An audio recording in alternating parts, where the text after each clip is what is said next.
Kahit bilyonaryo, hindi ito gugustuhing bilhin. Pero bakit? Mula sa mga kotseng katumbas na ng halaga ng 20 Bugatti hanggang sa mga futuristic cars na sa mga sci-fi films mo lang nakikita.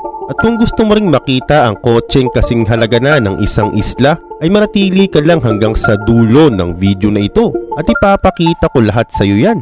This is Arvin Polo TV, simulan na agad natin. Number 1. Hispano Susha Carmen Dolon. Ang kotseng ito ay hindi lang basta isang ordinaryong sasakyan, sa halip isa rin itong uri ng art. Nagkakahalaga ito ng $2 million o sa peso ay 110 million pesos. Pero bakit nga ba napakamahal nito? Una, isa itong limitadong edition ng naunang exclusive Hispano Carmen at pinangalan ito sa isang sikat na French racing circuit. Dagdag pa sa nagpamahal dito ay ang lakas niya. Maniwala ka man o sa hindi, ang electric car na motor niya ay kayang magpakawala ng lagpas sa 1,100 horsepower. So ibig sabihin hindi lang siya basta matulin, sa halip napakaliksi rin niya sa mga kalsada. At pagdating naman sa interior, ay makikita mo na parang hari lang dito ang pwedeng umupo. Kompleto rin ito sa mga features sa technology, wala ka nang hahanapin pa. Number 2. Delage D12. Hindi lang basta sasakyan ng Delage D12, sa halip masterpiece din ito sa mundo ng automotive engineering. Bukod sa makinis siya, ay meron din siyang aerodynamic design technology at talaga namang pagtitinginan ka pag nakasakay ka dito. Nagkakahalaga ang Delage D12 ng $2.6 million o 143 million pesos. At dahil sa presyo niya, napabilang siya sa isa sa pinakamahal na kotse sa buong mundo. V12 ang makina niya at kaya din itong magpakawala ng 900 horsepower. Ang suspension niya rin at braking system ay talaga namang siniguradong smooth para safe ride. Sa ngayon ko, konting tao pa lang ang may ganitong kotse. Number 3. McLaren Solus. Ang limitadong edition na kotseng ito ay resulta ng collaboration sa pagitan ng McLaren Automotive at McLaren Special Operation. 10 ganitong kotse lang nilabas nila sa mundo at ang presyo niya ay nakakalula. $3.5 million o 192 million pesos. At hindi lang itsura niya ang nagpamahal dito, sa halip marami pa siyang kakaibang features. Sa ilalim ng hood niya makikita mo ang 4.0 liter twin turbocharged V8 engine, kung saan kaya nitong magpakawala ng 812 horsepower. At sa ganitong lakas niya ay kaya niya nang umabot mula sa may 0 hanggang 60 miles per hour sa bilis lang ng 2.8 seconds. Gawa rin sa carbon fiber ang katawan nito at talaga namang bumagay sa itsura niya. Number 4. Lamborghini Sian Roadster. Ang hybrid supercar na ito ay may kakaibang performance sa kalsada at meron din siyang aerodynamic design.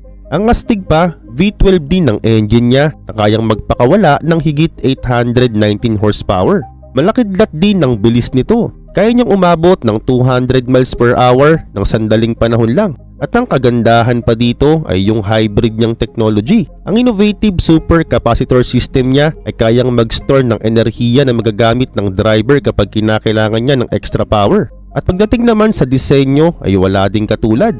Ditanggal lang bubong niya para makita ng pasahero mo ang langit. Pataas din ng bukasan ng pinto at ang nakakabilib pa, gawa din sa napakatitibay na carbon fiber, alcantara at leather ang bawat parte ng kotse. Pero magkano naman ito? Malulula ka dahil nagkakahalaga ito ng $3.7 million o 203 million pesos.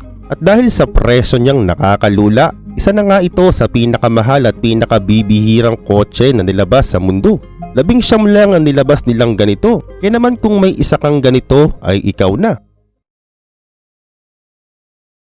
Number 5. Bugatti Centodieci. Ang Bugatti Centodieci ay isang hypercar na tribute o pagkalala sa iconic Bugatti EB110 na piniroduce noong 1990s. Ang kakaibang sasakyan na ito ay masterpiece ng automotive engineering at pinaka-exclusive at kabilang ito sa pinakamahal na kotse sa mundo. Pero magkano ba ito? Around $9 million lang naman o 495 million pesos. Pero bakit siya ganun kamahal?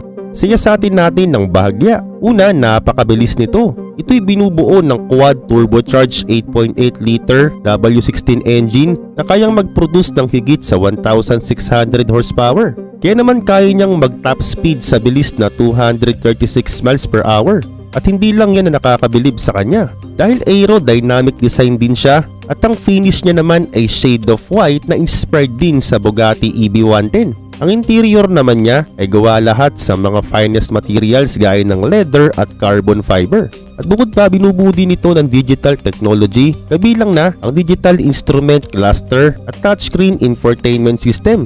At ang isa pa sa nagpamahal dito ay yung rarity. 10 lang kasi nilabas na Bugatti sa buong mundong kagaya nito. Number 6, SP Automotive Chaos. 3,000 horsepower ito na nagpabilib sa lahat ng mga car enthusiast. Ang ultra car na ito ay meron ding 3,000 lb-ft torque. At dahil din sa hybrid powertrain niya, ay meron din siyang 9.8 liter V8 engine at meron ding 4 electric motors. At ang top speed din ito ay 350 km/h. At bukod sa mabilis siya, ay isa rin siyang advanced car. Meron siyang active aerodynamics at advanced suspension system. Pero magkano ito? Nakakalula dahil nagkakahalaga siya ng $18 million o 990 million pesos. Number 7, Bugatti Lavoir Tonor. Napakaganda nito. Ito ay inspired sa legendary Bugatti type na 57 SC Atlantic, kung saan napasama pa ito sa pinakamagandang kotse na ginawa sa mundo. Meron siyang kakaibang itim na kulay at hugis din ang taillights niya sa likod. At hindi lang siya sa panlabas maganda. Sa ilalim ng wood niya, makikita mo rin dito ang quad turbocharged 8.0 liter W16 engine at 1,500 horsepower din po ito. Ibig sabihin kaya nitong maabot ang 0 to 60 miles per hour sa kisap mata lang. At di na nakapagtataka kung bakit napakamahal niya, dahil di ka bibiguin ito pagdating sa performance. Sa presyo naman niya ay di rin biro, dahil nagkakahalaga ito ng $19 million o lagpas na ng 1 bilyong peso. Oo, tama ka nang iniisip. Kasing halaga na ito ng isang isla o di naman kaya isang private jet. At isa lang din po ang ganitong uri ng Bugatti na nilabas nila sa mundo. Number 8, Rolls-Royce Bowtail.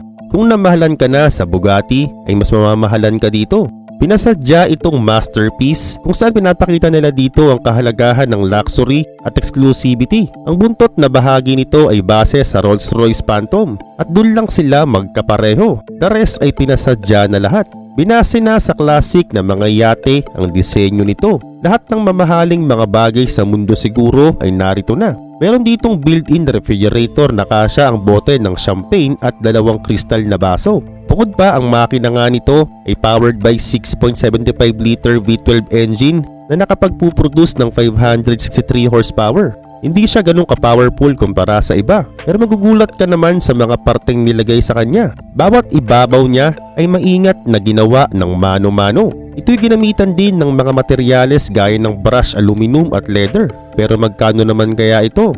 Heto na, $28 million po o 1 billion and 500 million pesos. Grabe no? At ang pinakahuli, number 9, Ferrari 250 GTO Price. Napakasimple nito pero napakamahal. Pero bakit siya mahal? Ang Ferrari GTO ay isa kasi sa pinaka-unique at pinaka-masterpiece ng automotive engineering na pinroduce pa noong early 1960s. Marami na rin itong naipanalong karera at palagi din itong kampiyon ng maraming taon. 36 lang ang ginawang ganito, kaya naman nag-uunahan itong bilhin ng mga collectors. Pero nung malaman nila ang presyo ay napapaurong sila. $70 million po kasi ang isang piraso pa lang nito o sa peso 3.8 billion pesos. Grabe no? Ngayon ikaw, oo, ikaw mismo. Kung may ganyan kang kalaking pera, ano ang una mong bibilhin? Comment down below ang sagot mo para malaman din namin.